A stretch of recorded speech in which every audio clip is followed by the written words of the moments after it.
The Irrational Confidence Podcast.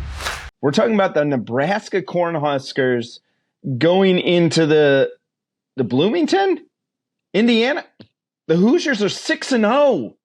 The Hoosiers are 6-0. Let that sink in for a second. A team that, again, the world's upside down right now because we got Vanderbilt beating the number one team. We got Indiana 6-0. Dogs and cats living together. Pure anarchy here, Fresh. Pure anarchy. Army and Navy undefeated. It's just like, what's going on? Yeah, again, this may come down to being one of the greatest college football seasons of all time. Nebraska going into there, they are a 6.5-point underdog. Indiana's the favorite in this game. Over under set at 50.5, man. You know, Nebraska's look good. I feel like they're a young team building here. But Fresh, what do you got on Indiana? Because we haven't talked a lot of Indiana, and I don't think many people know much about Indiana.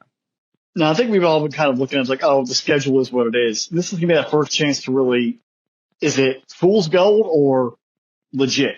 You kind of look at the schedule. FIU, Western Illinois, there's a terrible UCLA team, Charlotte, Maryland, and Northwestern. Maryland's probably the only team on that schedule right now that had worth their salt, and they beat the junk out of them. And I think we sort of look at, like, people look at the schedules, you know, and do the box score hunt at this time of year. Like, they're undefeated. Who have they played? They haven't pulled off an upset that's actually been on SportsCenter or any of the shows. But they've gotten it done. And you have to say, it's Indiana. They're 6-0, folks. Kurt Signetti came from James Madison, has installed himself in there to really get this thing done. I don't care who they played. They're 6-0. They're bowl eligible. And funny enough, I think someone posted, they're bowl eligible before Ohio State. And what time period has Indiana become bowl eligible before Ohio State? That right there is worth celebrating. You look at what they've done. They've been able to move the football successfully on offense, high volume, high attack, and they scored over 40 points. But this is going to be that first true test of where they are at merit-wise. You got a good combination of running backs, Justice Ellison and Tyson Cotton. 13 rushing touchdowns combined between the two of them, 738 yards total rushing. So they've been able to balance each other out, 1A, 1B. They have a solid, passing attack led by Elijah Sarrett, 29 receptions, 513 and 2 touchdowns. Across the board, they can run the ball, they can throw the ball. Rourke, who came over from Ohio, has become a very stable and force at the quarterback position for them. He had a pretty solid career for the Ohio Bobcats. Comes over from Athens, Ohio, and now into Bloomington, Indiana, and really he's regained himself. Because 2 years ago, he was fantastic. Last year, he was kind of banged up. He's got that revitalization key and factor in him that has helped drive the offense, give them some veteran leadership at the front, and help Kurt really guide that offense and build it around. It's going to take a few years, obviously, to be sustained there in Bloomington, but having a veteran quarterback there to lead the first year gives you a chance to develop everybody else. 5 different Hoosiers have at least 13 receptions. They're averaging 47.5 points a game on offense and 515.7 yards total offense a game. That's 4th best in the nation in both categories. I mean, they're moving the ball. They're putting points up. They're doing what you want to do. They're making an exciting game. If you were coming out to an Indiana Hoosier football game, you know that they're going to put points on the board. It's not going to be a 10-3 slugfest like it is between potentially Iowa and Minnesota in the past, or Wisconsin and Minnesota. You're going to see them put some points on the board, and they have something viable on both sides of the ball to make them a true, threat going down. How will that carry into this game? How will that carry going forward? Because now you get Nebraska at 5-1, like you mentioned. You get the Washington Huskies. You get Michigan State with Jonathan Smith, who's going to be a disciplined football team. You got the Wolverines, and then you got the Buckeyes. It's a good thing you already have 6 wins, because that gauntlet right there is going to make it tough for you to get 9. You're going to have to find ways to you really play hard to get those next 3 wins and get a 9 to 10 win season potentially down the road. But you've set the bar pretty solid. The rest of it from here on out is gravy, and it shows this program's ascending. It's good for the morale of the team, and it's good for recruiting. And then you have a 5-1 football team, a Nebraska, an image, a logo coming into Bloomington. This is not like, if Rutgers was coming in right now, feel like, oh, it's Rutgers, Indiana, whatever. But the logo of Nebraska and that fan base and that football tradition coming into Bloomington adds an extra little layer of intrigue to this whole entire matchup. Not to mention Dylan Raiola at quarterback, who obviously big time recruit, name and all that fun stuff, really carrying it over. It's not just the Indiana offense, though. The defense is giving up 255.7 yards a game. That's sixth best in the country and only allowing 14.8 points a game. So they're doing it on one side, they're doing it on the other. Pretty solid balance, but it comes down to coaching and just giving guys the inspirational method to move forward and to be successful there for the Hoosiers.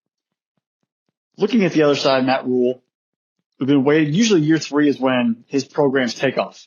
This is year 2. There's definitely been some progress there. But now we really want to see, you have a big game. Is this really Nebraska, or are we just going to get another clunker?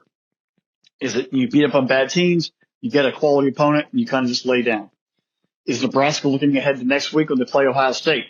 These are all things that are laying on my mind, because right now, statistically, they're actually not too bad.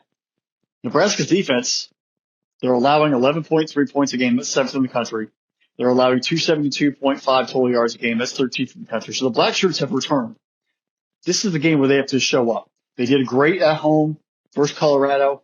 Shedeur got beat up. Travis Hunter got beat up. You're playing a full-on team here in Indiana on the road. Can the defense travel and show up and get a stop or two?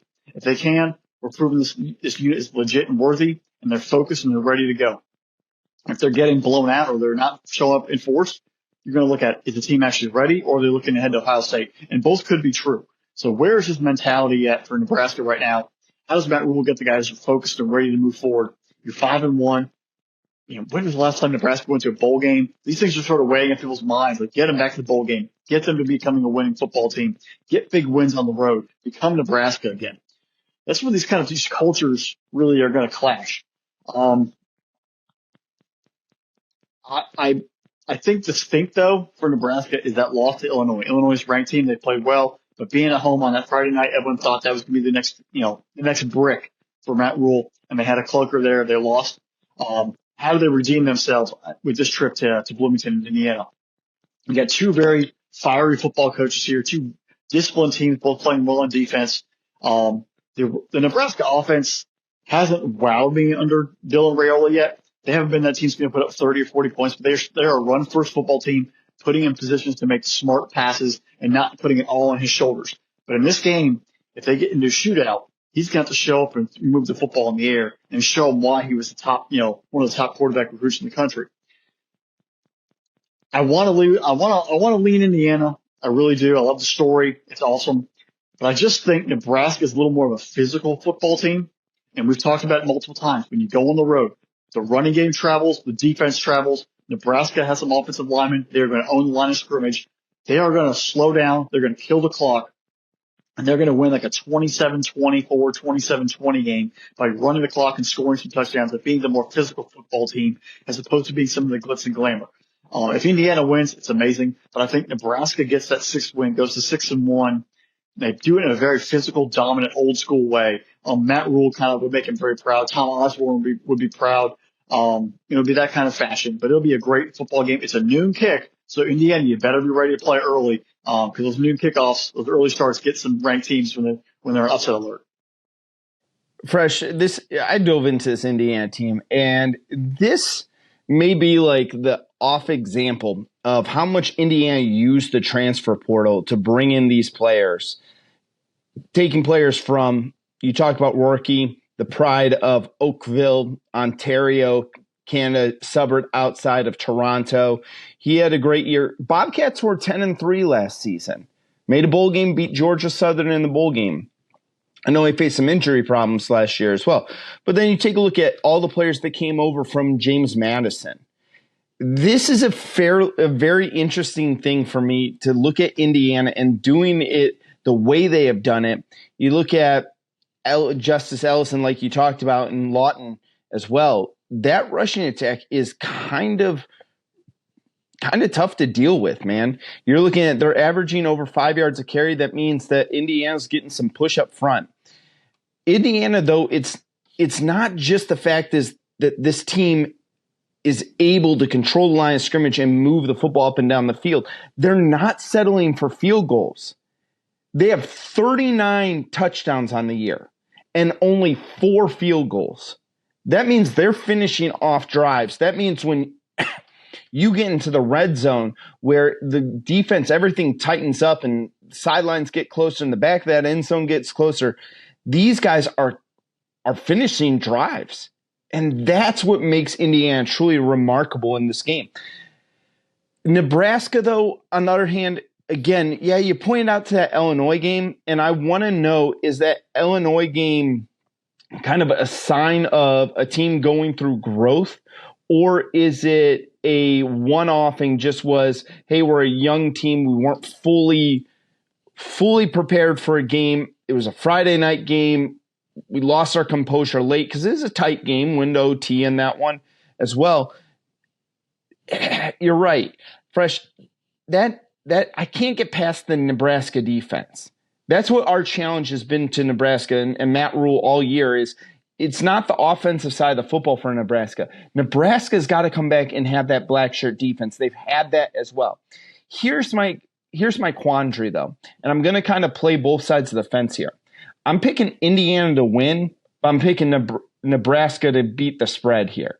They're getting 6.5 points. I'm with you. I think this game is really, really close. I can't see Nebraska being blown out. Like, this is not a team that's going to lose by 7 to 10 points in a game. This is going to be a tight football game. It's going to come down to the end.